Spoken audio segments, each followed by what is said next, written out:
is now Russia. The night of the incident, the group set up camp on a slope, enjoyed dinner, and prepared for sleep. But something went catastrophically wrong. The group never returned. On February 26, searchers found the hikers' abandoned tent, which had been ripped open from the inside. They also discovered footprints left by the group. Some wearing socks, some wearing a single shoe, some barefoot. The prints continued to the edge of a nearby wood, which is where the first two bodies were found. Shoeless and wearing only underwear. At first, the scene suggested death by hypothermia, but after medical examiners evaluated the bodies, including the other 7 discovered later, hypothermia no longer made sense. In fact, the evidence made no sense at all. One body had signs of a blunt force trauma consistent with a brutal assault. Another had third-degree burns. One victim had been vomiting blood. One was missing a tongue. Some of their clothing was radioactive. Possible explanations include KGB interference, drug overdose, UFOs, gravity anomalies, and the Russian version of the Yeti. Recently, a documentary filmmaker presented a different theory. A terrifying but real phenomenon called infrasound, in which the wind interacts with topography to create a barely audible hum that can induce intense nausea, panic, dread, and chills, nervousness, raised heart rate, and breathing difficulties. That's actually really scary. I didn't even know that was a real thing. The only real consensus is that whatever happened involved an overwhelming and possibly inhuman force. The next unsolved mystery is called sickening noises. In December 2016, a CIA officer checked into the American Embassy's health office in Havana, suffering from nausea, headache, and dizziness. Days later, 2 more CIA officers reported similar ailments. I don't know how to pronounce the word. By late 2018, the number grew to 26 Americans and 14 Canadian diplomats with roughly the same weird symptoms, ranging from hearing loss to nosebleeds. All the victims said that the symptoms were related to a strange noise they'd heard at their homes or hotel rooms. One noted that the noise was high-pitched. Another described a beam of sound pointed into their rooms. Some said that the noise resembled marbles rolling inside a large funnel. While the cause of these reported brain injuries was still a mystery, the fallout was clear. In October 2017, the Americans removed 60% of their diplomats from Cuba and expelled 15 Cuban diplomats from Washington, D.C. The illness confounded medical experts, doctors at the University of Pennsylvania, who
In 2020, a report from National Academics of Sciences, Engineering, and Medicine concluded that the most probable cause was radio frequency energy, a type of radiation that includes microwaves. Meanwhile, a 2023 intelligence community assessment found found that the injuries were likely tied to previous injuries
themselves inexplicably frozen states, their static bodies prisons were their minds.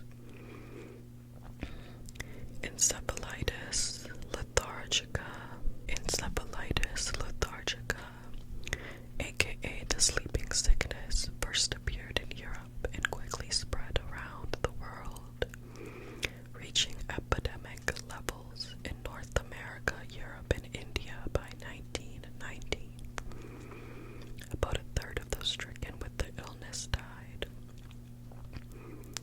Of the survivors, nearly half eventually found themselves unable to physically interact with the world around them, all the while fully aware of their surroundings, though occasionally capable of limited speech, eye motion, and even laughter. They genuinely appeared as living statues, totally motionless for hours, days, weeks, or years. The case is unknown, but one theory is brain inflammation triggered by a rare strain of Streptococcus, the bacteria responsible for many sore throats each year. Science's best guess is that the bacteria mutated, provoking the immune system to attack the brain, leaving the victims helpless.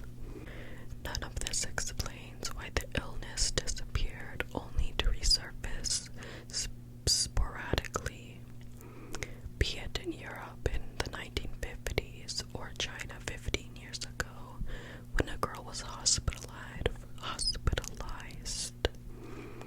for 5 weeks with the disease.